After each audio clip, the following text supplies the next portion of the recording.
안녕하세요. 이번 시간에는 공무원 시험을 준비하고 있는 영어 노베이스 학생들을 위한 학습법에 대해서 한번 논해보도록 하겠습니다. 이번 강의는 정말 제가 생각나는 대로 말씀을 드리겠지만 제가 어떤 학생을 만나더라도 어떤 노베이스 학생을 만나더라도 항상 반복해서 하고 있는 말이기 때문에 어느 정도 정형화되어 있는 말이기도 합니다. 자, 우선은요, 우리가 노베이스라고 하는 것에 대해서 정의를 내려볼 필요가 있습니다. 왜일까요? 생각보다 공시를 준비하시는 분들은요, 자기를 노베이스라고 소개하는 경우가 굉장히 많아요. 그런데 노베이스라는 말 속에 진짜로 어느 정도의 수준을 가리키는 건지는 제대로 정보가 담겨 있지가 않습니다. 무슨 소리냐? 저는요, 솔직히 중학교 정도 교과서는 읽을 수 있겠거든요? 근데 솔직히 공시를 볼 정도는 아닌 것 같아요. 이렇게 생각하는 사람들도 노베이스라고 하고요. 저 알파벳도 제대로 몰라요. B랑 D도 헷갈려요. B랑 D도 헷갈려요. 이런 분들도 노베이스고요. 아, 저 옛날에 수능을 봤었는데요. 항상 3등급의 벽을 넘어본 적이 없어요. 라고 하는 분들도 자기를 노베이스라고 소개를 합니다. 오케이? 그러니까 나 노베이스야 라고 그냥 막연하게 얘기하는 것보다는 내가 실제로 어느 정도 수준이 있는지를 제대로 파악하시는 게 중요하다고 생각을 합니다. 그러기 위해서는요, 어떤 작업이 필요하시냐면, 첫 번째, 기출문제를 풀어보시는 게 필요합니다. 저 공부를 해본 적도 없어서 기출문제를 접근도 못할 것 같은데 어떻게 기출문제를 풉니까? 라고 말씀하시는 분들이 있을 수도 있겠는데요. 상관없고요. 내 수준이 어느 정도고, 내 현재 수준이 어떤 정도고에 상관없이 일단 기출을 풀어보시는 거예요. 오케이? 일단은 시간을 재면서 풀어봅니다. 그러고 나서 한 20분에서 30분 정도를 재놓고 시험을 보시겠죠. 시간이 지났다. 그러면 거기서 끝내지 마시고요. 내가 몇 번까지 읽었는지 체크합니다. 예를 들어서 20분, 30분의 시간이 지났는데 내가 지금 10번을 풀고 있었다. 그럼 10번에다가 이렇게 표시를 하나 해놓고 나머지 시간을 재면서 다시 한번 풀어보시는 거예요. 그래서 잘 풀든 못 풀든 20번까지 푸는데 얼마의 시간이 걸렸는지를 여러분이 체크를 하시는 겁니다. 뭐 사람마다 다르겠죠. 70분이 걸리는 분이 있을 수도 있고요. 120분이 걸리는 분이 있을 수도 있겠죠. 제대로 풀었든 못 풀었든지 간에. 오케이? 그러고 나서 다 풀고 나서 각각의 문항들을 바로 한번 째려 보시는 거예요. 내가 1번 풀 때는 어떤 생각으로 풀었지? 3번 풀 때는 어떤 생각? 5번은 왜 이렇게 힘들었지? 8번은 왜 이렇게 힘들었지? 이렇게 각각의 문제가 왜 힘들었는지를 간략하게 적어 두시는 겁니다. 오케이? 그러고 나서 강사들의 공시 해설 강의 같은 걸 보다 보면요. 문제를 유형별로 쪼개놓은 걸 볼 수가 있을 거예요. 그러면 여러분들은 그 강의를 들으시면서 내가 어떤 유형에서 틀렸고 어떤 유형에서 어떤 생각을 했구나 라는 거를 유형별로 이 생각 정리한 거를 분류를 해보는 겁니다. 오케이? 그러고 나서 앞으로 내가 보완해야 될 건 어떤 거인 것 같아 라고 여러분 스스로 진단을 한번 내려보시는 거예요. 이게 1단계입니다.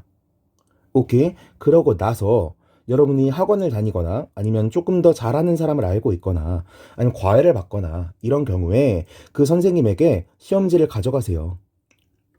그리고 점수와 풀이 시간을 솔직하게 말씀을 드리고요. 각각의 문항을 풀 때 어떤 생각으로 풀었는지, 어떤 감정으로 풀었는지를 명명백백하게 말씀을 드리는 겁니다.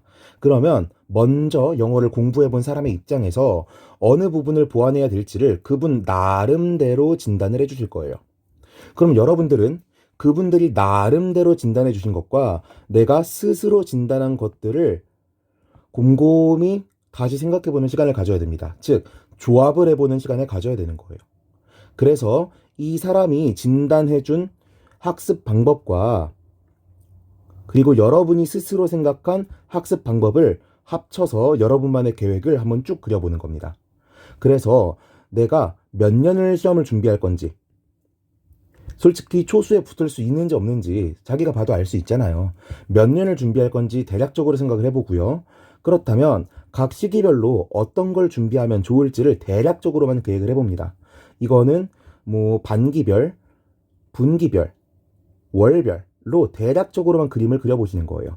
예를 들어서 내가 뭐 이동기 선생님의 강의를 들을 거다. 그래서 구문 강의를 2달 안에 끝내겠다. 그러면 3월부터 4월까지 강의를 들으면 아마 이거 강의는 끝나지 않을까? 이런 식으로 간단하게 계획을 세워보는 거라고요. 이해되셨죠? 그러고 나서 이제 월별로 목표를 세우는 겁니다. 이땐 계획이라기보다는 목표를 세우시는 거예요. 어떤 건 꼭 끝내겠다, 어떤 건 꼭 하겠다, 어떤 건 꼭 몇 페이지까지 진도를 나가겠다라고요. 그러고 나서 대략적으로 내가 일주일에 어느 정도를 공부할 수 있을지를 계획을 세워놓고, 그 다음에 하루는 진짜 전력 질주하는 날을 잡아보시는 겁니다. 그래서 내가 쉬지도 않고 최선의 노력을 다해서 목표분을 하려고 노력을 했을 때 얼마나 할 수 있는지를 측정을 해보시는 거예요. 오케이? 그러면은 내가 오늘 하루 종일 집중을 해보니까 졸지 않고 공부할 수 있는 시간이 8시간인 것 같아. 그리고 영어를 내가 구문을 공부할 생각이었는데 내가 원래는 40페이지를 공부할 생각이었거든. 근데 실제로 해보니까 30페이지밖에 공부를 못하는 것 같아. 라고 판단이 들었다? 그러면 이거의 70% 정도를 평소에 공부할 분량으로 잡으시는 거예요. 오케이? 8시간을 빡공 해가지고 집중할 수 있었다. 그러면은 한 7시간, 6시간을 매일 공부해야겠다. 라고 계획을 잡으시는 거고요. 내가 40페이지를 공부하려고 그랬는데 실제로 30페이지밖에 공부를 하지 못했다. 그러면 20페이지 정도만 공부하겠다라고 계획을 세우시는 거예요. 왜? 이때는 여러분이 마음 잡고 최상의 컨디션으로 공부를 했지만 매일매일을 그렇게 하는 건 불가능하거든요. 그래서 이거의 70%에서 80% 정도의 시간과 진도만을 매일매일 공부한다라고 계획을 세우시는 거라고요. 됐죠? 자, 그렇다면 우리가 공부를 할 때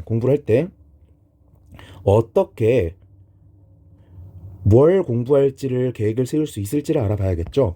그러려면 우리가 우선 영어라고 하는 거대한 과목의 하위 범주를 나눠볼 필요가 있습니다. 자, 영어 공부라고 하면요, 층위를 굉장히 여러 개로 쪼갤 수 있을 것 같아요. 저 같은 경우에는 일단 발음부터 시작해서 발음, 소리죠.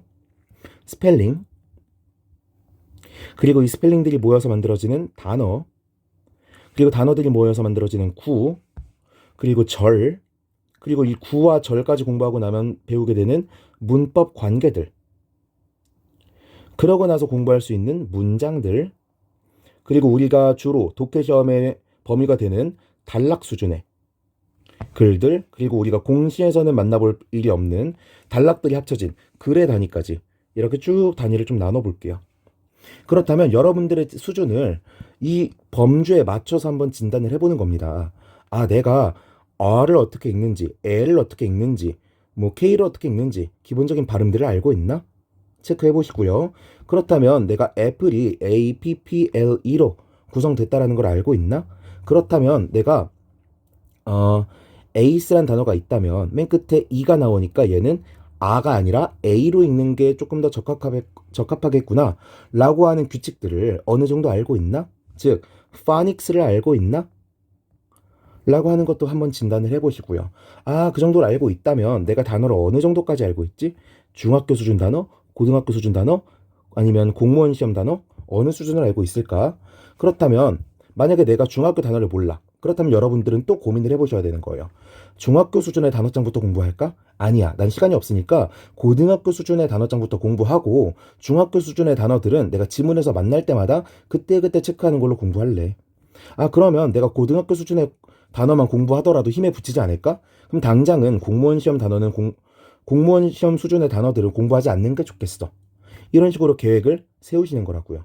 남들 말에 휘둘리지 마시고요. 일단은 뚝심 있게 여러분 나름대로의 계획을 먼저 세워보시는 거예요. 됐죠? 그렇다면 이제 구와 절은 한 번에 묶어서 내가 구문 학습을 어느 정도 하고 있지? 구문 해석을 위해서 필요한 문법은 어느 정도 알고 있을까? 라고 하는 걸 파악을 해보시고요. 그러고 나면은 그럼 내가 해석을 위한 문법과 문제 풀이를 위한 문법이 있다면 어느 정도 수준의 문법을 알고 있을까? 내가 해석을 위한 문법을 먼저 공부해야겠는 건 알겠는데 문제 풀이를 위한 문법까지 올해 건드려도 될까? 이거는 내년에 건드려야 되는 건 아닐까? 라고 고민을 해보시고요. 그렇다면 내가 구문을 해석을 해봤을 때 제대로 해석을 하고 있나? 내가 문제를 풀었을 때 틀리는 이유가 단락의 구조, 논리, 뭐 일반적인 진술, 부연 설명, 상술 이런 것들을 구분을 못해서 틀리는 걸까? 아니면 기본적인 번역이 안 돼서 틀리는 걸까? 이걸 여러분이 한번 진단을 해보시는 거고요. 오케이? 만약에 내가 구문이 어느 정도 된 것 같다. 그렇다면 내가 문제를 왜 틀릴까? 내가 왜 순서 문제를 틀리지? cohesive device라고 불리는 연결어라든가 device죠. 연결어라던가 대명사라던가 이런 걸 몰라서 틀리는 건 아닐까? 아, 그렇다면 단락의 구조를 공부하는 게 중요하겠네. 이런 식으로 여러분들이 층위를 나눠서 내가 어느 정도의 수준을 공부해야 되는지를 하나하나 고민을 해보는 시간이 필요한 거라고요. 오케이. 이 중에서도 여러분들이 제일 고민을 많이 하시는 게 바로 문법 학습이라고 생각하기 때문에 문법 학습에 대한 가이드를 간단하게 한번 남겨보도록 하겠습니다. 자, 문법 학습은요, 제가 앞에서도 말씀드렸던 것처럼 해석을 위한 문법과 문제 풀이를 위한 문법, 이거를 조금 나눠 놓을 필요가 있다고 생각해요. 자, 이게 무슨 소리냐? 예를 들면 이런 겁니다. A man runs blah blah 이런 문장이 있다고 칩시다. he라고 붙여볼까요? He runs. 자, 제가 이거를 실수로 이렇게 적었어요. He run blah blah. 여러분들은 이 문장을 해석할 때 어려움을 겪으실까요? 안 겪으실까요? 그는 달린다 어쩌고저쩌고 이런 문장이 있었는데 제가 s를 실수로 빼놓고 썼단 말이에요. 여러분은 이거 독해하실 때 어려움을 느껴요, 안 느껴요? 아마도 대부분은 어려움을 느끼지 않을 겁니다. 왜? 이건 굉장히 마이너한 에러이기 때문이에요. 해석에는 전혀 영향을 주지 않는 그런 에러라고요. 예를 들어서 이런 건 어때요? I live This is the house. 왜 이렇게 오타를 내죠? 펜으로 쓰는 건데. Which I live. 자, 공부 좀 해본 분들은 이 문장이 틀렸던 걸 알 수가 있을 거예요. 왜? live라고 하는 건 자동사야. 그러니까 뒤에 원래 목적어를 안 가지고 와. 그런데 관계대명사라고 하는 건 뒤에 빠진 명사를 요구하고 있고 여기 주어가 있다라는 건 뒤에 빠진 목적어가 있어야 되는데 live는 애초에 목적어를 안 가져오는 애란 말이야. 즉 조금 더 문법적으로 설명을 해보면 which는 다음에 불완전한 절을 가지고 와야 되는데 I live는 오형식 기준으로 완전한 절이야. 그러니까 이건 틀린 문장이야 라고 판단을 하실 수가 있겠지만, 자, this is house도 이상하죠? This is the house which I live 라고 하는 문장을 보고서 해석이 어려우시냐고요? 안 어렵지 않냐고요? 충분히 해석하실 수 있잖아요. 관계대명사를 알고 있는 분들은 어설프게 알고 있더라도 이건 집이야, 내가 살고 있는, 이런 식으로 해석을 하고 지나갈 거라고요. 즉 이거는요, 해석에 도움이 되는 문법이 아니라요, 정문, 비문, 좀 더 깔끔하고 좀 더 적합한 글을 쓰기 위해 필요한 문법이라고요. 수험생들에게는 문제풀이를 위한 문법이지 이게 해석을 위한 문법은 아니라고요. 오케이? 그렇다면 우리는 해석을 위한 문법을 먼저 공부해야 되느냐? 아니면 문제풀이를 위한 문법을 먼저 공부해야 되느냐? 당연히 해석이 first고 문제풀이가 second가 되겠죠. 오케이. 그렇다면 해석을 위해 필요한 문법은 무엇이냐? 자, 대략적으로 틀을 잡고 가자고요. 우선은요, 품사와 문장 성분은 기본적으로 공부를 하시기 바랍니다. 품사와 문장 성분은 기본적으로 공부를 하시고요. 그래서 그 다음에는 문장의 5형식 혹은 7형식을 공부를 하시는 거예요. 문장의 형식. 그래서 저는 문장의 형식을 공부하실 때 제가 과거에 학생들에게 가르쳤던 천일문 기본을 기준으로 약 50개의 문장의 5형식에 들어있는 약 50개의 문장은 통암기를 하시기를 권해드립니다. 심지어는 우리 공무원 시험에는 듣기 문제가 없음에도 불구하고 듣기 파일을 듣고 똑같은 속도로 따라 말하기가 가능할 정도로는 이 50개 정도의 문장을 통암기 하시기를 권해드려요. 오케이. 그러고 나서는 여러분들이 투부정사와 같은 등의 준동사를 공부하시기를 권해드리고요. 그 다음에는 전치사, 그 다음에는 접속사에 대해서 학습을 하시고, 그 다음에는 관계사에 대해서 학습을 하시길 권해드리고요. 그 다음으로 분사구문을 학습하시고 문법 공부는 일단 끝입니다. 여기까지만 공부하시고 더 이상의 문법 공부를 하지 않으시는 거예요. 근데 이걸 공부하실 때도 문법을 너무 깊게 탐독하시는 게 아니에요. 문법 강의 같은 걸 한번 쓱 듣고 나서 예문들을 학습하시면 될 일이지 절대로 이거를 하나하나 공부하시는 건 아니라고요. 투부정사는 의미상 주어가 나올 수 있고 뭐 어쩌고저쩌고 이런 걸 하나하나 탐독하시는 게 아니란 말입니다. 이해되시죠? 이 정도의 문법들만 먼저 공부하시고 나서 저라면 기본 수준의 구문 교재를 잡을 것 같아요. 기본 수준의 구문 교재라 함은 교재가 여러 가지가 있을 수 있겠지만 제가 알고 있는 교재로는 천일문 기본 정도를 추천드리고 싶습니다. 이 기본 수준의 구문 교재를요, 강의를 먼저 들으시고요. 물론 그 전에 교재에 나와 있는 단어를 먼저 암기하시면 너무 좋겠죠? 강의를 먼저 들으시고요. 필기를 열심히 합니다. 그래서 복습을 하실 때는 이 필기들을 보면서 스스로 해석을 해보는 연습을 해보시는 거고요. 천일문 같은 경우에 제가 정말 추천하는 이유가 뭐냐면 천일문을 만든 회사인 세듀북닷컴에 들어가 보시면요. 세듀북닷컴에 들어가 보시면 부가 자료들이 엄청나게 많아요. 해석 시험지, 장문 시험지, 딕테이션 시험지 엄청나게 많단 말이에요. 그럼 여러분들은 이걸 받으셔서 해석 시험지는 다운 받으시고 해석 시험지를 다운 받아 보면 영어로 된 문장밖에 없겠죠. 아무런 해석이나 필기가 안 되어 있겠죠. 이걸 보고 여러분이 혼자서 해석을 해보시는 겁니다. 만약에 해석이 안 됐어? 그러면 다시 책을 보시는 거예요. 그래서 다시 한번 공부.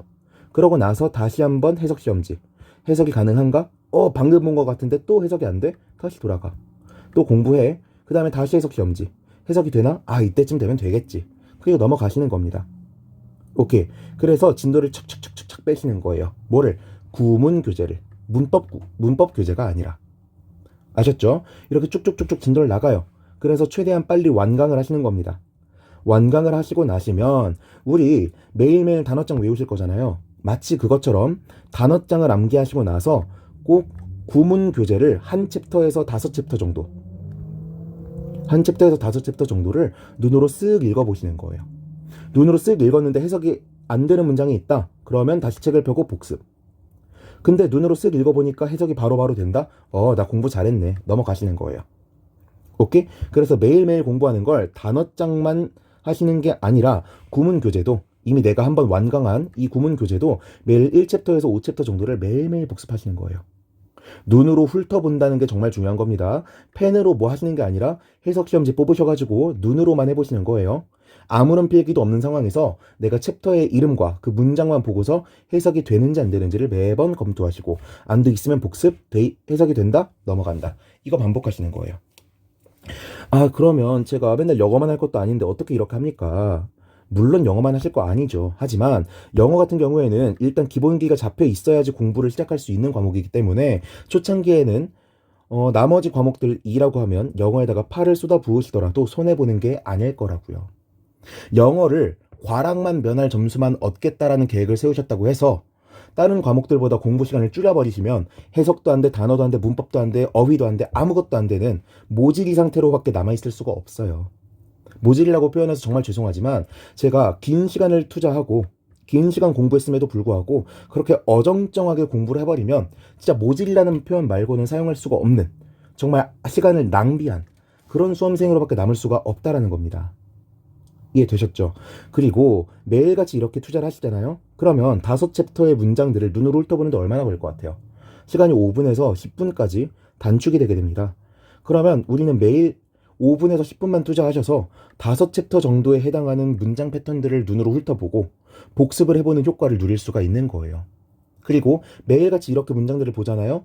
그러면 굳이 이 구문교재에 있는 단어를 다시 살펴보지 않더라도 여기에 있는 단어들은 매일매일 암기하는 효과가 만들어진다고요. 그렇다면 천일문 기본 같은 경우에는 중고등 수준의 구문교재잖아요. 그러면 당연히 중고등 수준의 어휘를 담고 있겠죠.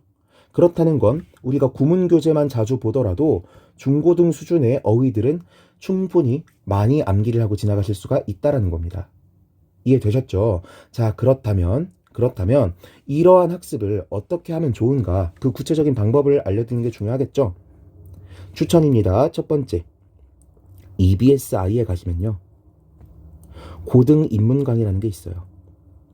고등 입문 강의가 뭐냐면 여러분들이 중학교 3학년에서 고등학교 1학년으로 넘어갈 때 굉장히 큰 고비를 한번 겪게 되실 텐데 이런 분들이 문법 용어에 충분히 친숙해지셔서 수업은 따라갈 수 있을 정도로 만들기 위해서 간략간략하게 모든 내용들을 소개하는 강의라고 생각하시면 됩니다. 이 강의를 한번 쭉 완강하세요. 그러고 나서 바로 구문교재로 들어가세요. 다른 문법교재 뭐 그래머 존이니 또 중학 몇 천재 막 이런 것들 많이 추천받으실 텐데 이런 거 하지 마시고요. 바로 구문교재로 들어가시라고요. 단 공식 구문교재 말고 중고등 수준에 그리고 부가 자료를 많이 제공해주는 이런 교재로 넘어가시는 겁니다. 그래서 구문 교재를 한 번 완강하시고 나면요, 그 다음부터는 제가 여기에서 소개해드렸던 복습 방법을 채택하시고 이때부터 단락 독해와 관련된 연습들을 하시는 거예요. 이때부터는 어떻게 하실지 전적으로 여러분의 선택입니다. 내가 언어에 대한 감각이 있다. 그러면 독학하세요. 물론 여러분의 진단이 정확한지 안 정확한지는 잘 모르겠지만 뭐 여러분이 공부를 한두 달 해보고 나서 문제를 풀어보시면 아시겠죠. 아, 내가 구문 공부는 돼 있는데 단락에 대한 구조를 제대로 모르고 있어서 문제를 못 풀고 있구나, 이런 걸 파악하실 거란 말입니다. 근데 언어에 대한 감각이 없어? 그럼 어쩔 수 없습니다. 강의 들으셔야죠. 강의에서 시키는 방법대로 공부하시는 겁니다. 거기에서 알려주는 리딩 스킬들이 있다면 직접 강의를 한번 들어보고 여러분이 그 스킬을 적용해서 문제를 풀어보고 그 다음에 이 지문을 강사가 어떻게 푸는지 한번 보시는 거예요. 아셨죠? 그런데 공부를 안 해보신 분들이 흔히 하시는 착각, 흔히 하시는 강사에 대한 비방이 있어서 그걸 먼저 소개시켜 드릴게요. 아니, 저 강사는 이미 지문을 다 알잖아. 그러니까 저렇게 부분 보고 풀 수 있는 거지, 우리가 어떻게 부분 보고 풀어? 라고 생각하시는 분들이 있는데요. 당연히 강사들은 다 알고 풀죠. 그리고 당연히 강사들은 다 아니까 부분 읽을 수 있죠. 그런데 이 강사가 소개해주는 정답의 근거들은요, 여러분이 앞으로 독해하면서 지문이 이렇게 있으면 쭉 읽어 나가다가 이거 힌트야. 이게 진짜 중요한 단서야. 아, 이게 주제문이야. 이러면서 읽으라고 저렇게 읽어주시는 거지. 딱 글을 읽자마자 나는 그래 모든 단서가 보인다. 이거랑 이거만 단서다. 그러니까 나머지 부분들은 다 안 읽어도 상관없다. 난 이것만 보고 선지에서 정답은 3번이란 걸 알아낼 수 있다. 이런 걸 요구하고서 설명하는 게 아니라고요. 이해되셨죠? 강사가 어떤 식으로 그 근거를 찾아 나가는지, 그리고 어떤 것들을 정답의 근거라고 소개하는지를 여러분들은 보시고 독해를 하면서 그걸 찾아내려고 노력하시면서 글을 읽으시라는 거예요. 아시겠죠? 자, 그렇다면 기본적인 학습 방법에 대해서도 전부 다 소개를 해드린 것 같습니다. 여러분들이 완전 노베이스 상태이신 분들이 공시 영어를 공부하시다 보면 굉장히 어려우실 거예요. 왜냐면 영어라고 하는 게 진짜 특정 문턱을 넘어가고 나면은 그때부터는 지엽적인 것만 보면서, 진짜 지엽적인 걸 틈틈이 보기만 하면서 일반적인 문제풀이만 하시면 되는데, 이 턱을 한번 넘질 못하면요, 아무것도 할 수가 없어요. 이 턱을 못 넘으면 해석도 안 되죠. 해석이 안 되니까 문법 문제도 못 풀죠. 문법 문제를 못 푸니까 기본적인 어휘 문제들도 문장 해석이 안 돼서 못 풀죠. 이거 반복되신다고요. 여러분들은 일단 세세한 문법적인 요소들을 다 공부하시기 이전에 이 턱을 넘는 걸 목표로 하셔야 되는 거예요. 이 턱은 뭐냐? 우리가 중고등학교 수준의 문장을 봤을 때 막힘없이 해석이 되는 정도. 이 정도는 소방직을 공부하시던 국가직, 일반 행정을 공부하시던 뭐 사복직을 공부하시던 상관없습니다. 전부 다 이걸 먼저 목표로 잡으셔야 되는 거예요. 오케이? 위치 다음에는 불완전한 문장이 온다는 둥, 뭐라는 둥, 이딴 거 하나도 필요가 없고요. 뭐부터 공부한다고? 일단 기본적인 해석이 되도록 만드는 게 여러분의 최우선의, 말까지 지금 혀까지 막 꼬이는데, 이걸 최우선의 목표로 잡으셔야 되는 거예요. 이걸 하기 위해서는 대략적인 해석에 필요한 문법부터 공부하시고 구문 교재를 통해서 해석법을 익히시는 게 가장 좋은 방법이 될 거라고요. 아시겠죠? 그리고 여러분들이 종종 시험 유형에 최적화된 공부 필요가 있고요. 영어 그 자체가 요구하는 공부가 있는데 이걸 구분을 하지 않으세요. 무슨 소리냐? 제가 아까도 말씀드렸죠. 중고등학교 수준의 어휘와 공시 수준의 어휘라는 말, 이 자체가 되게 웃기지 않아요? 영어라는 거 자체가 언어잖아요. 이 언어 속에서 사용하는 어휘가 중학교 수준이 있고 공시 수준이 있다는 게 뭔 개소리예요. 그런 거 없습니다. 없어요. 다만 학술적인 상황에서 더 사용되는 단어가 있고요. 일반적인 상황에서 더 사용되는 단어가 있는 건데, 우리가 어떤 글을 쓰든지 간에 이 글은요, 중고등학교 수준의 어휘라고 불리는 기본적인 수준의 어휘로 도배가 돼 있을 가능성이 높습니다. 그리고 우리가 공시 수준이라고 부르는 어휘는요, 이 지문 안에 많아봤자 10개, 보통 5개 이내로 포진해 있을 거라고요. 오케이? 그런데 왜 우리가 공시 수준의 어휘를 굳이 구태여 목숨을 걸어가면서 외워야 되냐고요. 독해를 위해서는 기본적으로 필요 없다고요. 그렇다면 공시 수준의 어휘는 왜 필요하다고? 어휘 문제에서 그런 수준의 어휘를 요구하니까. 어휘 유형에서 요구를 하니까 공부를 하는 것뿐이지 독해 상황에서 그렇게까지 필요한 건 아니라고요. 그렇다면 여러분은 뭐부터 공부하셔야겠어요? 당연히 중고등학교 수준의 어휘부터 공부하셔야죠. 공시는 여유가 있으신 분들이 공부하시는 거지 그 전에 공부하는 게 아니라고요. 마치 국어 시험을 준비하실 때 여러분이 예를 들어서 중고등학교에서 계속 1에서 3등급이 나왔던 학생입니다.